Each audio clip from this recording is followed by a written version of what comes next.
Hello welcome back. तो इस video में हम क्वेश्चन नंबर 8 कवर करेंगे स्पेसिमेन पेपर का। सिंपल सा क्वेश्चन है। क्वेश्चन में बोला गया है कि हमें यहाँ ओवरलोड करना है मेथड डिस्प्ले। ठीक है, पहले ओवरलोड का मतलब समझ लेते हैं। ओवरलोड का मतलब ये होता है कि जो तुम्हारा मेथड है डिस्प्ले, मेथड सेम रहेगा। जैसे यहाँ पर है, देखो डिस्प्ले है, यहाँ पर डिस्प्ले है और यहाँ पर भी डिस्प्ले मेथड है। बस अंतर ये होता है जब हम ओवरलोड करते हैं या तो उसके अंदर जो हमने पैरामीटर दिए हैं इनका नंबर डिफरेंट हो जाएगा। जैसे यहाँ पर 2 पैरामीटर है, यहाँ पर 3 पैरामीटर है, या तो पैरामीटर ही डिफरेंट होंगे या उनका नंबर डिफरेंट हो सकता है। एक में 2 है तो एक में 3 है, ठीक है, या उनके सीक्वेंस में अंतर होना चाहिए। मतलब कुछ ऐसी डिफरेंशिएशन हो इनके पैरामीटर में जिससे हम पता कर सकें कि भाई हम कौन से मेथड को कॉल कर रहे हैं। अब ये क्वेश्चन तुम्हारे पेपर में एक आता ही आता है, ठीक है ना। तो अब यहाँ पर जो क्वेश्चन बोला है उसको समझ लेते हैं कि बोला क्या गया है। इस क्वेश्चन में बोला कि एक मेथड को ओवरलोड करो। तो पहला काम तो जो ओवरलोड करके करवाना है हमसे वो क्या है कि भाई हमें एक पैटर्न प्रिंट करना है 1 to 1 to 1 वाला। दूसरा क्या है कि हमें quotient of the division of m and n ये कुछ करना है।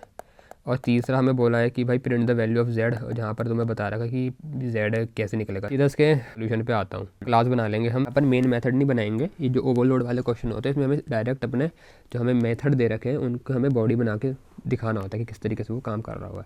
तो सीधा पहला वाला जो हमारा मेथड है वॉइड डिस्प्ले, उसको बनाया। ठीक है, यहाँ पर स्कैनर की भी कोई ज़रूरत नहीं पड़ेगी क्योंकि हमें यहाँ इनपुट नहीं लेना कुछ भी। ठीक है, बोला है टू प्रिंट द फॉलोइंग, ये वाला जो हमें ये किस तरीके से इसका लॉजिक बनेगा। हमें जो दिख रहा है क्या है भाई, 3 लाइन है, पहली ये है, दूसरी है, तीसरी है। तो एक तो लूप हमारा लगेगा फॉर लूप, वो जो कहाँ से चलेगा 0 से लेकर के <3, आई 0 से लेकर के <3, 3 बार चल जाएगा ना 0 1 2। तो ये तो काम करेगा बाहर वाला लूप तीनों लाइन में आने का, पहली दूसरी तीसरी। उसके अंदर हमें 1 2 3 4 5 चीज़ें प्रिंट करनी है। तो इसके अंदर एक और लूप लगाऊंगा जो 5 बार चलना चाहिए। कैसे होगा यहाँ देख लेते हैं। तो पहला फॉर लूप लगाया, for int i equal to 0, i <3 और आई प्लस प्लस। ये हो गया बाहर वाला लूप। तो जो बाहर वाला लूप है आई इक्वल टू 0, आई <3, ये तो भाई बारी बारी हर एक लाइन में आएगा। इस वाली लाइन पे, इस वाली लाइन पे और इस वाली लाइन पे। उसमें आने के बाद हमें ये जो 1 to 1 to 1 है इनको प्रिंट करना है। तो यहाँ पर देखो ये 1 है 1, 2 है 2, ये हो गया 1 3, ये हो गया 2 4 और ये हो गया 1 5। मतलब हमें 5 चीज़ें प्रिंट करनी है, ऐसा समझो। तो अंदर वाला लूप है जो अंदर वाला वो 5 बार चलेगा। तो for int j equal to 0 5 बार, तो मतलब जे <5, जे प्लस प्लस 0 से लेके <5 मतलब 5 बार चल रहा है, 0 1 2 3 4। ठीक है, अब आते हैं प्रिंट क्या करना है। अभी तो ये हमने देखा कि भाई कितनी बार चलाएंगे। अब चलाने के बाद करना क्या है, पहले 1 प्रिंट करना है, फिर 2, फिर 1 2 1। तो अब ये कैसे करें। तो यहाँ पर सिंपल सी चीज़ देखो, अगर जैसे मैंने लिखा है 1 2 1 2 1 1 2 1 2 1 और 1 2 1 2 1, जो ये 1 है ये जो मतलब जब मेरा लूप पहली बार चल रहा होगा तब जे की वैल्यू क्या हो रही होगी, इस 1 के लिए जे की वैल्यू 0 हो रही होगी, इसके लिए जे की वैल्यू 1, इसके लिए जे की वैल्यू 2, इसके लिए जे की वैल्यू 3, यहाँ जे की वैल्यू 4। एक चीज़ नोटिस करी, जब जब मेरे को 1 प्रिंट करना है तब तक मेरा जे की वैल्यू इवन होनी चाहिए। ठीक है, जब 0 है तो 1 प्रिंट होगा, जब 2 है 1 प्रिंट होगा, जब 4 है तो 1 प्रिंट होगा। जब जब मेरा जे इवन है तभी 1 प्रिंट करूँगा, जब जब ऑड है तब 2 प्रिंट करूँगा। तो हमने एक पैटर्न पकड़ लिया कि भाई अगर मेरा जे इवन होता है तो मेरे को 1 प्रिंट करना है। अब जे इवन होता है वो कैसे करेंगे, तो उसके लिए हम सीधा कंडीशन लगाएंगे ना। कोई नंबर इवन होता है तो 2 से डिवाइड होकर 0 देता है। तो मैंने लिख दिया कि भाई अगर इफ़ जे को अगर मैं मोड करता हूँ 2 से, मोड मतलब डिवाइड करूँगा, ये मेरे को रिमाइंडर देता है। तो 2 से अगर जे डिवाइड हो रहा है और अगर वो इवन है तो रिमाइंडर क्या मिलेगा, तो रिमाइंडर 0 आना चाहिए। तो अगर जे को 2 से डिवाइड किया और रिमाइंडर 0 से मैच हो गया तो भाई मतलब रिमाइंडर 0 से मैच तभी होगा जब वो इवन होगा, और जब वो इवन होगा तो मतलब मुझे 1 प्रिंट करना है। तो मैं यहाँ प्रिंट कर दूंगा डॉट प्रिंट ln क्या 1। ठीक है, यहाँ तक क्लियर हो गया ना। तो 1 प्रिंट कर दूंगा, और अगर ऐसा नहीं होता तो भैया एल्स आ जाएगा। ऐसा तभी नहीं होगा जब वो क्या होगा, ऑड होगा, और ऑड होगा तो फिर क्या प्रिंट करूँगा, तो हमें पता है तब कर देंगे 2 प्रिंट। ठीक है, ये हो गया, आ रही बात समझ में। और ये हो गया फॉर का काम पूरा, ये हुआ अंदर वाला फॉर बंद। अब अंदर वाला फॉर बंद हुआ, लेकिन जब एक लाइन हम प्रिंट कर देंगे जैसे 1 2 1 2 1 प्रिंट हुई, उसके बाद नेक्स्ट लाइन में आना है। तो नेक्स्ट लाइन में आने के लिए एंटर मारेंगे, तो एंटर मारने के लिए खाली system dot out dot print ln लिख के छोड़ देते हैं। और ये हुआ बाहर वाला फॉर बंद, ये वाला बंद कर दिया। ठीक है, अब तुम बोलोगे कि जो ICSE ने सोल्यूशन दिया था वहाँ पर उन्होंने लॉजिक अलग लगाया था। वहाँ j mod 2 अगर 0 के बराबर होता तो उन्होंने 2 प्रिंट करा होगा, अगर तुमने उनका सोल्यूशन देखा होगा। तो भाई उसका कारण ये है, उन्होंने लूप ना 1 से शुरू करा है, वो भी देख लेना। तो अगर तुम उनके हिसाब से चलोगे तो जब तुम्हारा j की वैल्यू 1 के लिए 1 हो रही होगी, मतलब जब भी उसकी वैल्यू ऑड हो रही है j की, तो तब वहाँ पर 1 प्रिंट हो रहा है, वो 1 पे ऑड आ रही है मतलब वैल्यू, ठीक है।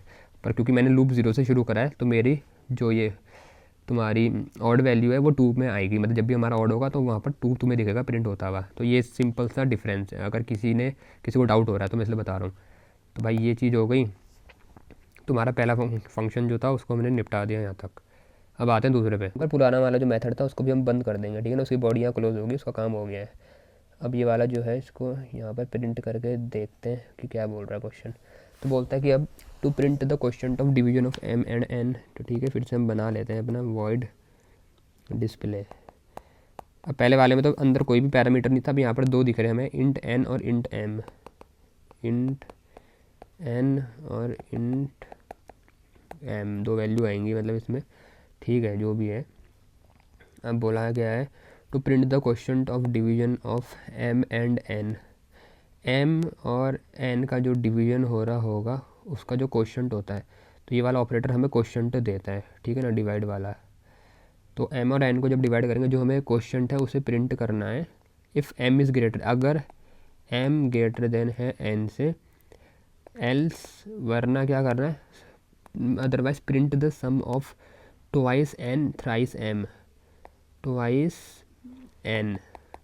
n और थ्राइस m, इनका सम, मतलब या तो ये प्रिंट करो फिर अगर वो ग्रेटर नहीं होता, ठीक है। तो यहाँ पर सीधा हम कंडीशन ही लगा देंगे, क्योंकि देखो हमें n और m को लेने की ज़रूरत नहीं है, ये ऊपर से हमारे पे वैल्यू आएगी, जो भी मतलब इसको कॉल करेगा इस फंक्शन को उसको ये वैल्यू देनी पड़ेगी। तो यहाँ पर हमें कोई एक्स्ट्रा वैल्यू की ज़रूरत तो पड़ नहीं रही, ये 2 से ही हमें काम करना है। तो कंडीशन लगा लेते हैं कि इफ़ इन्होंने बोला अगर m is greater than n, अगर भैया m ग्रेटर देन n होता है तो हमें क्या करना है, to print the question of division of m and n। तो हमें प्रिंट करना है क्वेश्चन, तो system dot out dot print ln m और n का जो क्वेश्चन होगा वो, तो मतलब ये प्रिंट करना है अगर m ग्रेटर देन n होता है। अदरवाइज वरना, तो एल्स आ जाएगा, एल्स वरना क्या करो, print the sum of twice n and thrice m, system dot out dot print the sum of twice n 2 into n और थ्राइस m 3 इंटू m, ठीक है, उनका सम कर दो प्रिंट। तो कर देते हैं भाई 2 into n plus 3 into m, ये हो गया थ्राइस m, ये हो गया ट्वाइस n और ये हो गया इनका सम, ठीक है। तो ये हमें आउटपुट में दिखाना है, तो ये हमने कर दिया और यहाँ पर हमारा फंक्शन भी मेथड है जो वो भी क्लोज हो जाएगा। तो जो सेकंड वाले का आंसर है वो इतना है, सेकंड वाला जो तुम्हारा फंक्शन है, और पहले वाले का था वो ये वाला था, ठीक है। ये 2 तो हमने निपटा दिए अभी, ठीक है। अब तीसरे वाले पे आते हैं। तीसरा वाला तुम्हारा बोला गया है डबल डिस्प्ले। अब यहाँ पर 3 पैरामीटर हैं इसमें, डबल डिस्प्ले है, इसमें बोला to print the value of z। तो भाई z है उसको प्रिंट करना है, ठीक है ना, z को, जहाँ पर z बताया गया क्या है, p इंटू क्यू है। तो अब यहाँ पर एक चीज़ देखते हैं हम कि जो हमें यहाँ पर वेरिएबल दे रखे, क्या क्या दे रखे हैं, a b और c, जो हमें मतलब मेथड में अपने आप जो भी कॉल करेगा वो देगा इनकी वैल्यू। लेकिन अगर हम इसके अंदर देखें जो हमें काम करना है, तो वहाँ पर हमें 3 वेरिएबल और दिख रहे हैं, कौन से, z हो गया, p हो गया और q हो गया। ये 3 वेरिएबल हमें बनाने पड़ेंगे, ठीक है ना, बाकी a b c तो है, ये 3 नहीं है, तो इनको बना देता हूँ भाई डबल टाइप के। अब बोला कि z की वैल्यू प्रिंट करनी है, लेकिन z की वैल्यू डायरेक्ट नहीं मिलेगी, यहाँ z क्या है, z है p इंटू क्यू, ठीक है ना। अब z p इंटू क्यू है तो p और q की वैल्यू भी तो पहले निकालनी पड़ेगी, तब z को निकालूंगा। तो p और q की वैल्यू निकालने के लिए इन्होंने यहाँ बता रखा है p क्या है, a plus b divided by c, ठीक है। तो भाई p है a प्लस बी, अब डिवाइडेड बाय c को यहाँ करेंगे तो ऐसे रखेंगे इसको एक ब्रैकेट में कि पूरा a प्लस बी को डिवाइड कर दो c से। तो पहले a प्लस बी को ऐड करके जो भी आएगा उसको डिवाइड करेगा वो c से, तो इस तरीके से बनेगा जावा में उसका एक्सप्रेशन। p का तो जुगाड़ हो गया। अब q पे आते हैं, तो q क्या है, a प्लस बी प्लस सी, तो भाई ये तो सीधा आराम से हो जाएगा, a plus b plus c, q का भी हो गया। अब z क्या है, p इंटू क्यू, z अब निकल जाएगा आराम से, क्योंकि p की वैल्यू ऊपर आ रही, q की वैल्यू भी आ रही, और z क्या है p इंटू क्यू, तो वो तो हम आराम से कर लेंगे, z equal to p into q, ये भी हो गया। अब उसके बाद क्या बोला, print the value of z, तो अब तो प्रिंट हो जाएगी, system dot out dot print ln, ये हो गया z प्रिंट, तो और ये हो गया बंद। ठीक है, तो भाई ऐसे क्वेश्चन को देख के घबराना मत, इसमें होता कुछ नहीं, बस तुम्हें ये पता होना चाहिए ओवरलोडिंग क्या होती है। बाकी लॉजिक तो इनके ऐसे बहुत आसान ही रहते हैं, जैसे यहाँ पर तुम्हें दिख रहा है कि कुछ नहीं है, एक बार क्वेश्चन को आराम से पढ़ के समझ लिया, और दिखने में कॉम्प्लेक्स लगा कि पता नहीं क्या जो हो रहा है, तो कुछ भी नहीं है उसमें ऐसा। ठीक है, अब ये हमारा जब मेथड हुआ, मेथड का काम, तो उसके बाद हमारी जो क्लास है उसे भी क्लोज़ करना पड़ेगा। ठीक है, क्लास भी हमने ओपन करी थी, तो भाई वो भी यहाँ पर क्लोज़ हो जाएगी। तो ये है हमारा इसका सल्यूशन। ठीक है, तुम कमेंट डाल सकते हो, डाल देना इसमें कमेंट हर एक, उसके लिए जो हर एक तुम्हारा ये मेथड है ना, इसमें एक एक कमेंट इनके लिए डाल सकते हो अपने आप, और यहाँ पर देख लो इस तरीके से इसका सोल्यूशन बनेगा। ठीक है, मुझे उम्मीद है कि यहाँ तक तुम्हें क्लियर हो गया होगा, फिर भी डाउट रहता है तो कमेंट करके पूछ सकते हो। इस वीडियो में इतना ही, मिलते हैं फिर किसी और वीडियो में। Thanks for watching.